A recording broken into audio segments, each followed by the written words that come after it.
Women educators are natural givers, pouring into their students, their families, and communities. But what about pouring into you? This is the Educator Sanctuary, where we help you ditch the guilt and unapologetically put yourself at the top of your list. I'm Dr. Leah, educator, mindset coach, and your guide to creating a life where you align with your purpose and reclaim your power. So if you're ready to set boundaries and step fully into the woman you're meant to be, you're definitely in the right place. Let's get into it. Hey, and welcome back to the Educator Sanctuary. I'm so excited about today's episode. But if you are new here, I want to formally welcome you to big conversations, mindset shifts, personal growth, and the ideals that'll help us all live just way more intentionally. And speaking of intentional, I do not know how you're going to feel after this episode, but my goal is always to bring you something that is going to cause a shift in you so big that it allows you to experience the timeline of you living your best life now. So welcome and come on in and close the door. Literally get your pens, your journals, your tea, whatever it is, but get comfortable, sit back, relax, and take this time to yourself to take it all in. Now, today's topic is one that I'm personally still walking through. And honestly, it's a struggle sometimes, but I do have to admit, I am so much better. It is something that shows up in sneaky ways in, I would say, pretty much most, if not all of us as women. I realize that it is a common thread, especially among those of us who are just used to being givers, who are used to being the doers, who are used to being the fixers. And this is the art of receiving. Receiving, whether it's in love, whether it's in support or compliments or even blessings that come without strings attached. If you've ever in your life felt uncomfortable when someone offers help to you, when someone gives you an unsolicited gift, or even when someone just throws a compliment your way, this episode is definitely for you and me. I'm talking to myself here too today. So again, grab your journals because we are going deep today, and I don't want you to hold anything back. I want you to be able to take this all in. And now I'm going to tell you how this actually became the episode. It wasn't the episode that I had scheduled, but it is the episode that I knew I had to do now. So very recently, I was in a situation where I had to pay a vendor's invoice. I knew the amount that I was supposed to pay. I was already prepared to pay that amount. But when the invoice came through, it was for significantly less than what I actually needed to pay. Now, my first reaction, of course, was like, oh my God, they must have made a huge mistake. So naturally, I was just ready to pay the full amount. I was just thinking to myself, like, maybe there's a way that I could actually pay the invoice and just pay the full amount. But before I did that, something said, call them to see if they are aware that they made the mistake, right? So it was like so many things was running through my head. The first thing was, can I just pay the full amount even though they messed up? Like, is there a tip button or something on there that would allow me to give it to them? The other part that was running through my head was that I didn't want to pay the amount that I knew was wrong. And then I'm like, are they testing me to see if I'm like a loyal person? Like, you know, if I pay the amount that they gave me, like, are they going to be like, oh, she's shiesty? Like, so it was so many things that was kind of running through my head. So I said, pick up the phone, let me give them a call, and I'll just clear things up. And when I spoke to the vendor, she said, Oh no, I knew exactly how much it was supposed to be. But I wanted you to keep the rest of that money on purpose. I talked to my partner and we agreed that we were going to just send you that price. And my mouth dropped, like literally. My instincts wasn't joy. It wasn't like, oh my gosh, thank you. It wasn't gratitude or anything. It was immediate discomfort. And I said, oh my gosh, absolutely not. There's no way that I could keep all of that money. And the lady on the phone, she's saying to me, well, why not? Like, we knew what we were doing when we sent you the invoice. All you have to do is just pay the invoice. Don't worry about the rest of the money. But I just felt like I didn't do anything to justify keeping that money. And so immediately I thought, well, maybe I could tip them half of the money, since she said, don't send all of the money back. And so she said, you don't need to do anything. Just keep it. And when I insisted that I give her something back, she said, okay, you know what? Just do whatever you're going to do. But we knew what we were doing. So it's whatever you want to do. So I'm not sure if I also made them uncomfortable by not accepting. But inside of me, I was really just so uncomfortable. Like, oh my gosh. It was like I was looking for a way to justify keeping the money. Like, what could I offer them in return? Or how could I make myself feel like I earned this money some way, somehow? So once I finally paid the invoice, I did tip half of that money back because it was just really uncomfortable for me. I thought about it later on that evening. It was almost like I was immediately convicted inside of myself for returning half of the money, whereas I felt like God was speaking to me saying, if you're praying for abundance and you're praying to have an overflow and you're praying to live in a land of more than, how come when I blessed you with more than, with an amount that you didn't need to work to deserve, why would you have given it back? And I felt convicted in that, knowing that I still had work to do inside of me because I still struggle with receiving. And I've learned abundance is a flow. And if we know anything about how water flows in both directions. So I want to put this in example of water in a lake or river. When water flows, it needs to keep moving. If water only flowed to a certain point and then it got blocked, right? So let's call this blocking the receiving. As water flows back and forth in either direction, that's a give and take, right? The receiving and the giving. Stay with me. So if water only flows in one direction, which is you giving, but it gets blocked, then what happens when water is blocked is it starts to pool, it starts to stagnate. So over time, stagnant water can sit. It will become murky. It'll attract unwanted growth like algae, bacteria. It will lose its freshness and it'll lose its vitality. And this is just water. So now, if I'm using that same example with you, your flowing is you giving. But when it's time for you to receive, boom, I'm uncomfortable.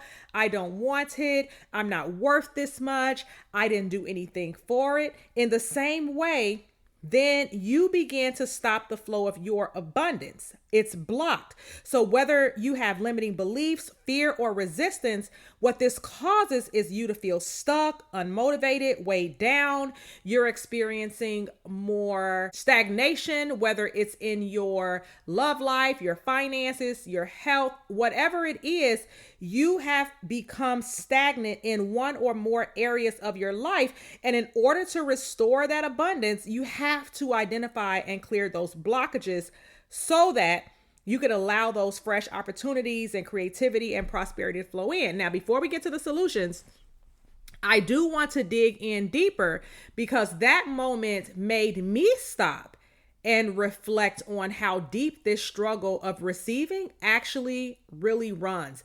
Because I was talking to another person about this entire incident, and she was like, girl, you are crazy. Why would you give that kind of money back? She's like, I would have took the whole thing like, thank you. She's like, I would have even asked them any questions.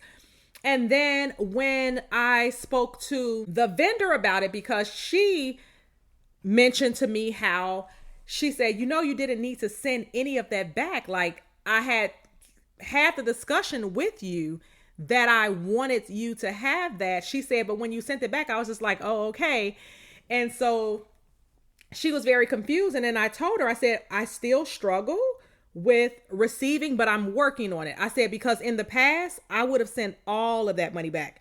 So the fact that I even kept half of it was like, okay. But the part that I didn't tell her was I had justified a certain amount to keep.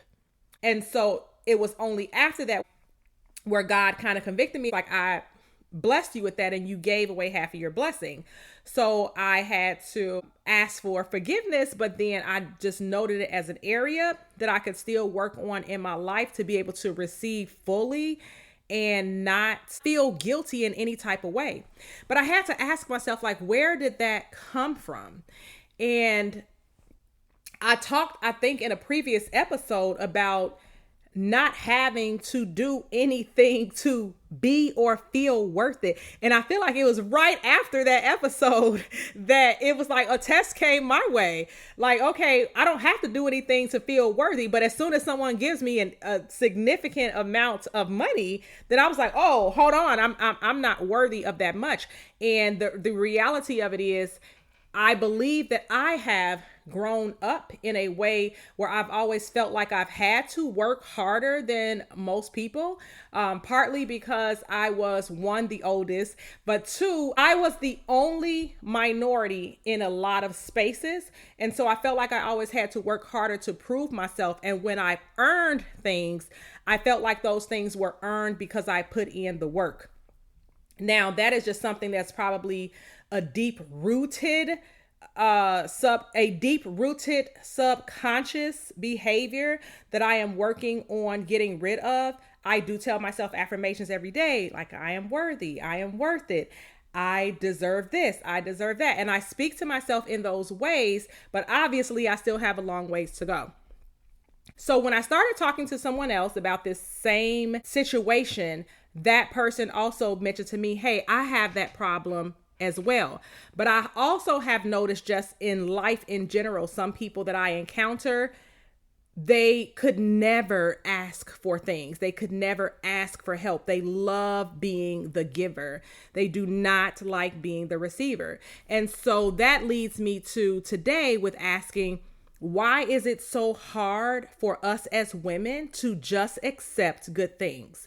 Why do we feel like we have to earn everything, even when someone is offering a blessing freely? I know people who have needed food, and if you offered them $50 for groceries, they're, oh, no, I'm okay.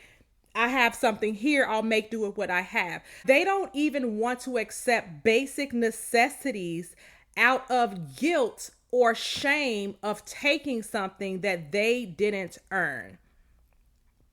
And so I'm wondering if you out there have been conditioned like me to believe that hard work equals worth, that unless you earned something through sweat and sacrifice, you don't deserve it. And it doesn't just show up with money.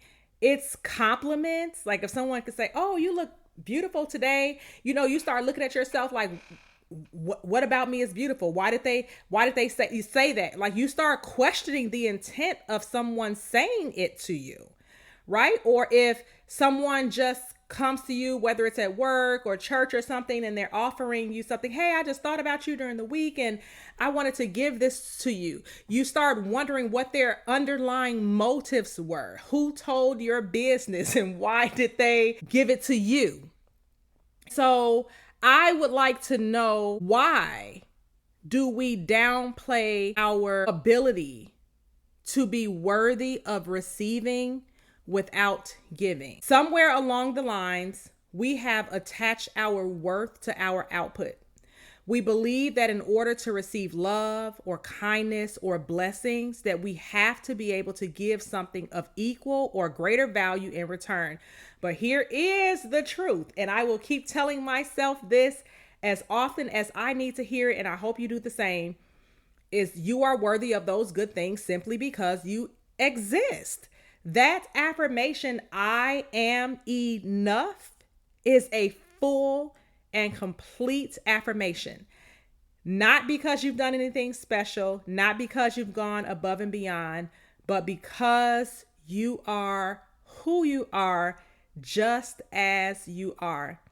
And I feel like when we block ourselves from receiving, we close the door on abundance. We make ourselves struggle. And sometimes we tend to ask the question, God, why is this happening to me? God, what's going on? Or how much longer are you going to take me through this? And I would like to say that it's not always something happening to you more than it is something that we're doing to ourselves, simply because we have not fully aligned with the belief that we deserve the abundance that we're asking for. Consciously, yes. Consciously, we're able to move our lips and say, I deserve this, I'm worth this, I want this. But subconsciously, those roots are still there, and we have to be able to get rid of them. So the question becomes, how can more blessings flow into your life if you're constantly rejecting or questioning what's being handed to you, whether it is financial, whether it is gifts, whether it is an act of service, whether it is love, whatever it is? How can we say that we want these blessings, but then we're rejecting them? So my homework to you this week is, first, I want you to pay attention to how you receive things in your daily life. It literally could be as simple as someone giving you a compliment or offering to help with something super small. Notice your reaction for those things. Do you brush it off? Do you feel uncomfortable? Do you feel like now you owe them something in return? Do you just not even accept it? Oh my goodness, are you me? And then I want you to practice simple things like, thank you. That was so kind of you. I'm so grateful you thought of me. No deflecting or downplaying, just immediately a sincere thank you. And I'm also giving this homework to me. So if you're journaling this week, a few prompts to reflect on is, when was the last time someone gave you something, whether it was a compliment, a gift, or help, and how did you feel about receiving it? Where do you believe your discomfort in receiving comes from? What would it actually feel like if you fully embrace the idea of being worthy of good things without having to earn them? I believe if we take the time to sit with these questions and practice receiving with openness, the more we'll start to shift the mindset from scarcity to abundance, and one from being an act of work towards an act of worth, meaning you don't have to produce an output in order to receive an input. And so that is deep enough today. I hope that this conversation sparked something in you. I hope that it challenged you as much as it challenged me to lean into the discomfort of receiving. And of course, I always want you to remember that you are worthy of all the good things coming your way, never because you've earned it, always because you are enough. If this episode resonated with you, please share with a friend who might hear this too. I also have affirmations. I typically will post affirmations on YouTube. So if you search the Educators Sanctuary on YouTube, you will find that I have a list of affirmations that I have been posting, whether it's self-love, whether it's worthiness or confidence, or just being calm and focused, or just being the lucky girl who deserves it all. There are affirmations for you on YouTube.